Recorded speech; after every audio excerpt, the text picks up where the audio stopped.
আজকের আপুরা ভাইয়ারা দেখো ইফতারিতে কি কি নিয়েছি। এখানে 2 রকম চিংড়ি মাছ নিয়েছি, চিকেন নিয়েছি, আলু ভর্তা নিয়েছি, পেঁয়াজি নিয়েছি, বেগুন আলু।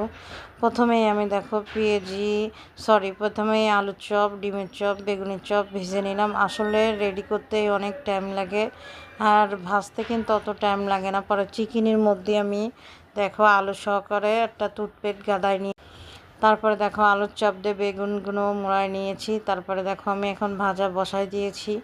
আসলে একটু ভাজতে গেলে একটু সময় হাতে নিয়ে আসতে হয়। আমারও আজকেরও লেট হয়ে গেছে, কালকেরও লেট হয়ে গেছিলো একটু। আর এখন রোজার মাস, ঘুমও পড়ে না। রোজার মাসে কিন্তু রান্নাঘরে আমাদের কাজও বেশি, আবার তোমার সময় হয়ে পড়ে না। তারপরে ঘুমটাও পড়ে না। আবার তোমার রান্নাঘরে যে দেখো যায় আমি কিন্তু ওখানে ভাজতে ভাজতে চিংড়ি মাছ দিয়ে সাজায় নিয়েছি।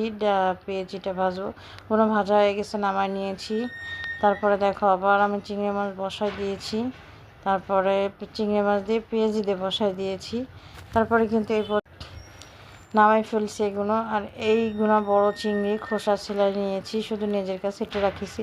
আর ভিতরে টুথপেস্ট গাদা দিয়েছি মাছগুলো যেন একটু সোজা থাকে। চিংড়ি মাছগুলো কিন্তু আমার প্রায় 1 পিঠ হয়ে গেছে। আর 1 পিঠ কিন্তু আমি দেখো আমার এক হাতে ফোন আর এক হাত দিয়ে আমি মাছ উল্টাচ্ছি।